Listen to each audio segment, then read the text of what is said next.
आम चुनाव के कौतूहल और आहट के बीच में आप देख रहे हैं हमारा विशेष कार्यक्रम अगर अभी चुनाव हो तो एक्सक्लूसिव सर्वे। जो दर्शक अभी हमारे साथ जुड़े हैं उन्हें हम बता दें कि ब्रेक से पहले हमने दिखाया था गुजरात के वोटर का मिजाज। गुजरात में अगर अभी हो चुनाव तो बीजेपी को 20 से 24 सीटें मिल रही, जबकि कांग्रेस के खाते में 2 से 6 सीटें जाती दिख रही हैं। कांग्रेस सिमट रही है। कांग्रेस ने 11 सीटें जीती थी 2009 में, बीजेपी ने 15 सीटें जीती थी और यहां पर एक क्लीन स्वीप होती दिख रही है अगर हम गुजरात की बात करें। जी हां, गुजरात में स्वाभाविक तौर पर मोदी के नाम का डंका बज रहा है। गुजरात में 49% लोग उन्हें प्रधानमंत्री की कुर्सी पर देखना चाहते हैं।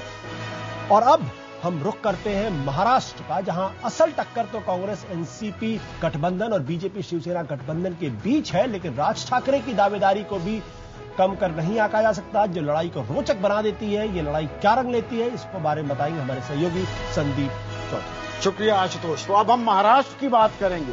हमने गुजरात की बात की है, गुजरात से ही सटा हुआ है महाराष्ट्र।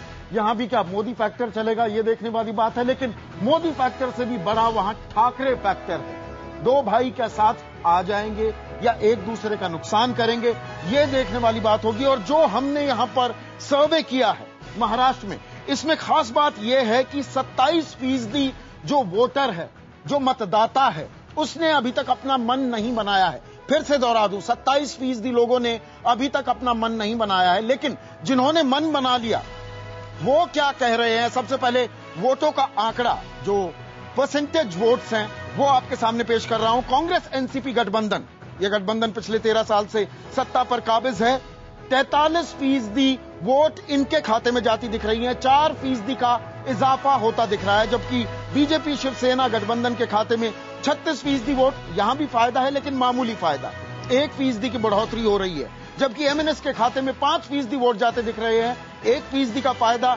अन्य के खाते में 16%, 6% का इन्हें नुकसान हो रहा है। और अब आप कहेंगे कि अरे भैया वोट शेयर तो बता दिया, सीट बताओ सीट, तो सीट भी बताते हैं आपको। इन वोटों को अगर हम सीटों में तब्दील कर दें, कैसी तस्वीर उभर सकती है महाराष्ट्र में, वो आपके सामने पेश है। कांग्रेस एनसीपी गठबंधन को 23 से 27 के बीच सीट मिल सकती है। बीच का आंकड़ा हो जाता है 25।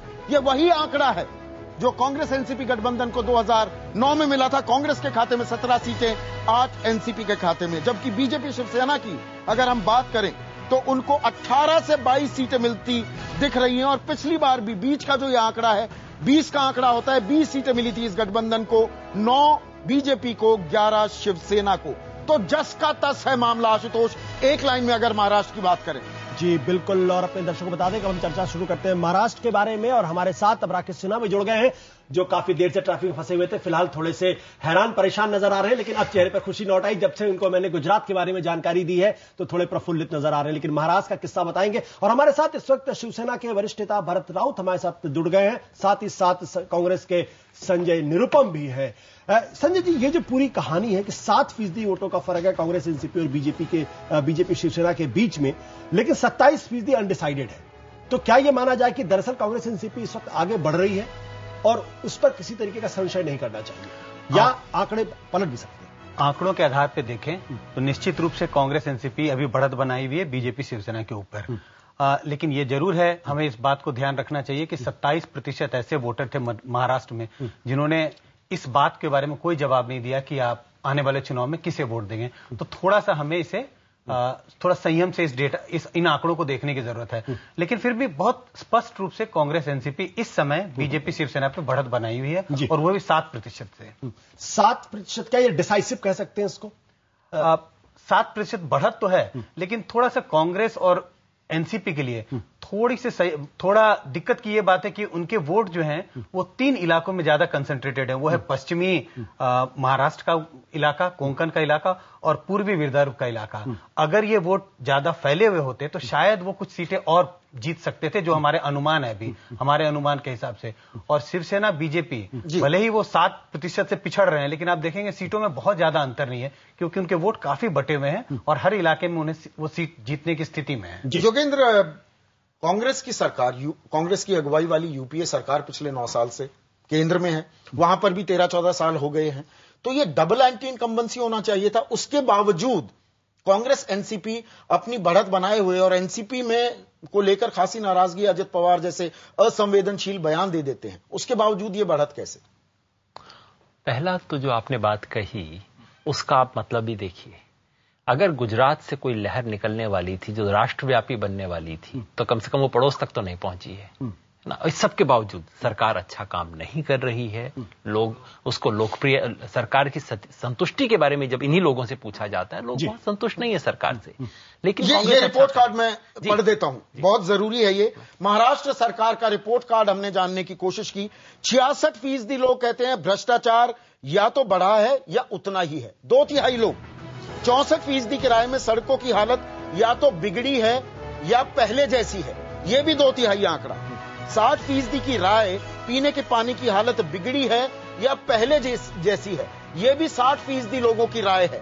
जबकि 69% लोगों की राय है कि किसानों की हालत, सिंचाई जैसी सुविधाएं वो या तो पहले जैसी हैं या खराब हो गई हैं। 2/3 आंकड़ा है ये बुनियादी सुविधाओं के मामले में। मैं समझता हूं ये एक देश राष्ट्रीय राजनीति की एक जो बहुत बुनियादी हकीकत है वो हमें फिर याद दिलाती है। यानी कि पार्टियां इसलिए नहीं चुनी जा रही हैं कि वो कुछ अच्छा कर रही हैं, बल्कि एक जो विकल्पहीनता की स्थिति है। महाराष्ट्र में शिवसेना भाजपा गठबंधन की जो बुरी हालत पिछले काफी लंबे समय से चल रही है, दोनों के आपसी संबंध ठीक नहीं है, शिवसेना के अंदर फूट पड़ गई है, वो बेटे भतीजे वाला चक्कर है। उसके चलते कांग्रेस एनसीपी गठबंधन को एक स्वाभाविक एडवांटेज है और वो एडवांटेज बार बार वो एनकैश करते जा रहे हैं, बावजूद इसके कि जमीन पे ऐसी परफॉर्मेंस नहीं है। और ये विकल्पहीनता जो हमारी राजनीति का सबसे बड़ा फैक्टर बनता जा रहा है, ये बहुत खतरनाक चीज है। इसको हमें देखना चाहिए। कितने ज्यादा राज्यों में यही खेल हो रहा है। सरकार को बुरा भी मानता हूं, लेकिन उसे वापस भी लाना पड़ेगा। क्या करूं, हमारे पास कोई और ऑप्शन नहीं है। बल्कि ये जो योगेंद्र जी इस बारे में कह रहे हैं, जिस तरह हमारा आंकड़ा भी कह रहा है कि भाई 60 से 65 से ज्यादा फीसदी लोगों की नाराजगी भ्रष्टाचार के मसले पे, पीने के पानी के मसले पे, किसानों के मसले पे और साथ ही साथ सड़क की हालत को लेकर है। लेकिन लोगों के पास विकल्प नहीं है, यानी बीजेपी शिवसेना गठबंधन एक विकल्प बनने की स्थिति में नहीं है। क्या यह मानते हैं आप? देखिए, मैं पहले बताता हूं कि चंद दिन पहले या चंद महीने पहले ऐसे दूसरे किसी चैनल ने एक सर्वे किया था, उसमें भी मुझे महाराष्ट्र के ऊपर बोलने का मौका मिला था। उनका जो सर्वे था ये आपके सर्वे से बिल्कुल अलग था। उन्होंने तो एनसीपी को बहुत ही कम मार्क दिए थे, बहुत ही कम सीटें दी थी और शिवसेना और बीजेपी दोनों की सीटें बढ़ती हुई दिखाई थी। तो इससे यह आंकड़ा बिल्कुल गलत है। मुझे पता नहीं अभी कौन सी चीज मैं सच मानूं। मैं आपके प्रामाणिकता के ऊपर मेरा कोई सवाल नहीं है, लेकिन अगर आपका एक सर्वे अगर ये कह रहा है कि पीने के पानी की समस्या, भ्रष्टाचार की समस्या, किसानों की हालत, ये सब में अगर 2/3 मेजोरिटी, ये नहीं 50-50 या 40-50 ऐसे नहीं है। लेकिन भारत साहब हकीकत ये भी है कि आपके घर में दिक्कत है। इन तमाम दिक्कतों के बावजूद कांग्रेस एनसीपी को नुकसान इसलिए नहीं हो रहा या उन्हें घबराहट इसलिए नहीं होती क्योंकि आप तो घर में आपस में लड़ रहे हैं कि राज ठाकरे, उद्धव ठाकरे, बीजेपी किसके साथ जाए। बीजेपी किसी से बात करने लगती है तो उद्धव नाराज हो जाते हैं। आपके घर में दिक्कत है, क्या ये मानेंगे? मैं मेरी बात पूरी करूं तो मैं आपके सवालों का भी जवाब दूं, लेकिन पहले अभी आपने सवाल पूछे है, इसके जवाब देता हूं। ये जो आपने कहा है कि हमारे घर के भीतर ही झगड़े हैं, घर के भीतर झगड़े नहीं हैं। शिवसेना और बीजेपी ये दोनों एक साथ बटे हुए और कई सालों से बटे हुए लगे हुए, उसमें कुछ नहीं। अगर आप झगड़ों की बात कर रहे हैं तो कांग्रेस और एनसीपी, राष्ट्रवादी कांग्रेस और एनसीपी, ये जो है, जो पवार साहब की एक पार्टी है और दूसरी, उनमें कहां पे मैत्री है, वहां पर कहां मित्रता है? वहां तो पब्लिक स्टेटमेंट्स हो रहे हैं एक दूसरे के खिलाफ, पब्लिक स्टेटमेंट। अजित पवार के कांग्रेस के खिलाफ बोलते हैं, माणिकराव ठाकरे जो कांग्रेस के यहाँ के अध्यक्ष है वो एनसीपी के खिलाफ बोलते हैं। यहां तक बोलते हैं कि हम दोनों पार्टी बोल रहे हैं कि आने वाले चुनाव हम अकेले लड़ सकते हैं। तो ये आपसी झगड़ों का सवाल नहीं। अब जो कि आप बोलेंगे अभी राज ठाकरे का मनसे का प्रॉब्लम, मनसे शिवसेना से अलग होके अभी 2005 की स्टोरी है ये। उसके बाद में एक इलेक्शन हो गया, एक विधानसभा का इलेक्शन हो गया, एक लोकसभा का इलेक्शन हो गया और इसके लिए अभी that is not a new story. ये कुछ नया फेनोमेना नहीं है, ये पुरानी बात है। तो इसलिए मुझे लगता है कि जिस तरह से जनता की कांग्रेस सरकार के ऊपर राज्य में और केंद्र में जिस तरह से नाराजगी है, जिस तरह से उनका प्रोटेस्ट है वो देखते हुए आपको भरत जी माफ करेंगे, मैं आपको बीच में टोकरा, आपके कहने का मतलब ये है कि सरकार को लेकर नाराजगी है और आपके रिश्ते बहुत अच्छे हैं। ये संजय जी क्या जिस तरफ वो इशारा कर रहे हैं कि आंकड़ों की प्रामाणिकता पर आप संदेह भी पैदा कर देते हैं और बाद में ये भी कह देते हैं मैं संदेह नहीं करना। तो जरा मैं आपसे स्पष्ट करना चाहूंगा कि इन आंकड़ों की जो बात है इसको हमारे दर्शक किस तरीके से ग्रहण करें। देखिए, महाराष्ट्र में हमने 1541 लोगों का सर्वेक्षण किया और आंकड़ों की प्रामाणिकता की एक जो बेसिक टेस्ट है वो कि जिन लोगों का हमेशा ये सवाल उठाया जाता है आपने किन लोगों के साथ सर्वे किया, किन लोगों से सवाल पूछे, और अगर आप ये देखेंगे अलग अलग समुदाय के कि गांव के इलाकों में कितने प्रतिशत सर्वे गांव में किए गए, महिलाओं का अनुपात कितना था, दलित आदिवासी का अनुपात सर्वे में कितना था, अगर इन आंकड़ों को आप देखें इस आधार पे हमारा सर्वे काफी प्रामाणिक है और इन हर पैमाने पर जिस तरह का अनुपात इनका वोटरों के बीच में है उसी अनुपात में हमारे सर्वे में भी इन लोगों का इंटरव्यू किया गया। राकेश सिन्हा जी, क्या महाराष्ट्र छोटी चीज इसमें जोड़ दूं जी, क्योंकि अब मैं इनकी सर्वे टीम का हिस्सा नहीं हूं और अब मैं एक पॉलिटिकल पार्टी में हूं, तो एक पार्टी वाले के नाते मैं रावत साहब को एक छोटा सुझाव दूंगा। रावत साहब, सर्वे लोकतंत्र में हैं, रहेंगे, आंकड़ों से झगड़ना बहुत समझदारी की चीज नहीं है। आप असहमत हो सकते हैं, उनसे एक अलग उसका अर्थ निकालना, भावार्थ निकालना शायद ज्यादा समझदारी की चीज है। आंकड़ों से झगड़ेंगे बहुत दूर नहीं जाएंगे। आप राकेश सिन्हा के पास जाएं, उनसे पहले एक आंकड़ा आपकी भी तवज्जो चाहूंगा, दर्शकों को भी बताना चाहूंगा। शिवसेना बीजेपी गठबंधन और मनसे से जुड़ा ये सवाल हमने पूछा था और 12% लोग जिनकी हमने राय ली चाहते हैं कि शिवसेना से नहीं एमएनएस से हो बीजेपी का गठबंधन। ये आपके लिए है सवाल राकेश जी, ध्यान दीजिएगा। 25% की राय है कि जारी रहे सेना बीजेपी का गठबंधन जी, और 19% चाहते हैं सेना और एमएनएस दोनों से हो बीजेपी का गठबंधन। ये गठबंधन कैसा हो, जैसे चल रहा है वैसे ही ठीक है या राज ठाकरे आपके लिए दिक्कत का सबब है? इसके आगे वाला भी आंकड़ा पढ़ दीजिए ना। आगे वाला भी पढ़ देता हूं। क्या सेना एमएनएस मिलकर लड़े लोकसभा चुनाव? हां कहने वाले सभी वोटरों की बात है ये, हां कहने वाले 55%, नहीं कहने वाले 18%। राकेश जी, देखिए, जहां तक महाराष्ट्र की बात है और मैं आंकड़ों की प्रामाणिकता की बात है कि मैं आंकड़े को प्रामाणिक मानता हूं। जो सर्वेक्षण होता है तो प्रामाणिकता के साथ ही होता है। आज आपकी बल्ले बल्ले हो रही है, आज आप उनको प्रामाणिक मानेंगे ही। लेकिन महाराष्ट्र में जो 2 फैक्टर काम करेगा, एक तो भ्रम की स्थिति अभी तक है एमएनएस और शिवसेना को लेकर, बीजेपी को लेकर। कुछ लोगों के मन में है कि नरेंद्र मोदी जी के रिश्ते एमएनएस से ज्यादा अच्छे हैं, किसी को लगता है कि भारतीय जनता पार्टी शिवसेना का अलायंस और एमएनएस तीनों बनेगा। इस भ्रम के कारण बहुत से वोटर अपनी राय नहीं दे पा रहे हैं और महाराष्ट्र में युवा वर्ग में एक बड़ा वर्ग है जो एमएनएस के साथ चल रहा है। सच्चाई है। बीजेपी को किसके साथ जाना चाहिए? मैं बता रहा हूं, अभी का जो चुनाव है वो सैफरन ज्वाइंट फैमिली का चुनाव होगा और इसमें यह नहीं देखना होगा कि कौन किसने पहले क्या किया। विरासत की चीजों को भी उठाने की जरूरत नहीं है, क्योंकि एनडीए की साइज घटी है तो सैफरन ज्वाइंट फैमिली होना महाराष्ट्र के लिए जरूरी है, नहीं तो इसका लाभ एनसीपी और कांग्रेस उठाएगी। अब मुझे लगता है कि शिवसेना भारतीय जनता पार्टी के अलायंस तो बना ही रहेगा, क्योंकि पुराना अलायंस है, लेकिन आपके कहने का मतलब यह कि अगर शिवसेना बीजेपी और एमएनएस तीनों एक साथ मिलकर चुनाव लड़े तो बेहतर स्थिति होगी और वैसा ही होगा। मुझे लगता है जो एक प्रयास चल रहा है कि दोनों भाइयों को साथ लाने का, ये वो महाराष्ट्र की राजनीति के लिए और देश की राजनीति के लिए एक शुभ संकेत होगा और ऐसा करना भी चाहिए। नहीं तो कम से कम एमएनएस के साथ एक पॉलिटिकल अंडरस्टैंडिंग जरूर हो, जरूर होनी चाहिए। संजय निरुपम जी, चुनाव के अंदर कुछ भी हो सकता है और किसी भी संभावना से इनकार नहीं किया जा सकता। अगर मान लीजिए शिवसेना, एमएनएस और बीजेपी अगर ये तीनों साथ आते हैं तो क्या कांग्रेस के लिए बड़ी खतरे की घंटी होगी, या अगर इनके बीच कोई अंडरस्टैंडिंग भी होती है तो? क्योंकि पिछली बार ये कहा गया कि आप लोग इसलिए जीते क्योंकि एमएनएस ने शिवसेना को बहुत नुकसान पहुंचा दिया था। ये एक बहुत लोकप्रिय किस्म का विश्लेषण है कि चूंकि एमएनएस एक तीसरे फ्रंट के तौर पे चुनाव लड़ रही थी और उसका लाभ मिला कांग्रेस पार्टी को, लेकिन इतना याद रखिएगा एमएनएस और शिवसेना दोनों एक ही हुआ करती थी। एमएनएस शिवसेना से निकली है, तो एक जमाने में जब शिवसेना बीजेपी एक साथ थी और एमएनएस नहीं हुआ करती थी तो भी क्या कांग्रेस पार्टी नहीं जीतती थी? तो भी क्या सारा का सारा वोट इतना बड़ा था शिवसेना बीजेपी का जो कांग्रेस पार्टी हार जाती थी?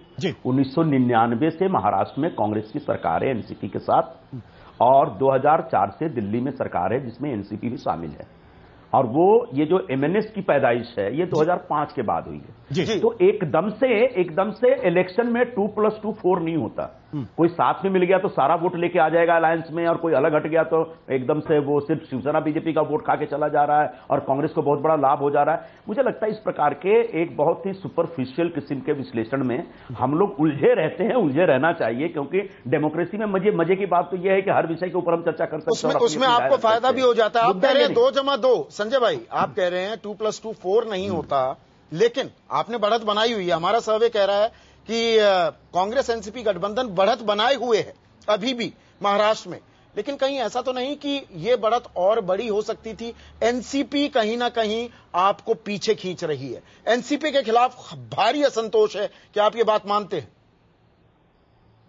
नहीं, एनसीपी हमारा एक सहयोगी दल है। एक दूसरी बात, निश्चित तौर पर कांग्रेस पार्टी एक बड़ी पार्टी है और कांग्रेस पार्टी का अपना कामकाज करने का एक अलग तरीका है, एनसीपी का एक अलग तरीका है। एनसीपी के अलग अलग नेता हैं, उन नेताओं के अपने कामकाज है, उन कामकाज को लेकर संतोष भी हो सकता है, असंतोष भी हो सकता है, और जब आप किसी पार्टी के साथ काम करते हैं तो उसकी अच्छाइयों का फायदा भी होता है और उसकी कुछ कमियां हैं उसका नुकसान भी होता है। आने वाले दिनों में किसकी वजह से किसको नुकसान होता है ये बात की बात है, लेकिन 1999 से जो सरकार यहां पर चल रही है वो लगातार एक ढंग से मिलजुल करके, बीच में अगर एक हस्बैंड वाइफ भी साथ में रहते तो थोड़ा बहुत नोकझोंक हो सकती है, लेकिन सच ये अभी जो भरत कुमार राउत कह रहे थे तलाक भी हो जाता है, बहुत आपस में लड़ते हैं ठीक है, तलाक की नौबत अभी नहीं आई है और तलाक की नौबत शायद नहीं आएगी, क्योंकि 1999 से लगातार हम साथ में हैं, साथ में काम कर रहे हैं। हमने ये तय किया कि स्थानीय चुनाव हम साथ में नहीं लड़ेंगे, जिसका लाभ अभी आपने देखा होगा सांगली के कॉर्पोरेशन के चुनाव में आपको दिखा होगा कि एनसीपी और कांग्रेस आमने सामने लड़े, वहां तो शिवसेना बीजेपी का खाता तक नहीं खुला और वहां पर कांग्रेस पार्टी एक बहुत बड़ी पार्टी निकल के आई जो कि पश्चिम महाराष्ट्र का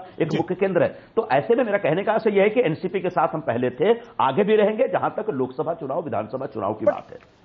संजय जी, आपकी पार्टी वहां 13 साल से है, लेकिन हमने भी जो आंकड़े बताए कि 60 से ज्यादा फीसदी लोग सड़कों को लेकर, भ्रष्टाचार को लेकर, पीने के पानी को लेकर और किसानों की हालत सिंचाई को लेकर बुरी तरीके से नाराज है।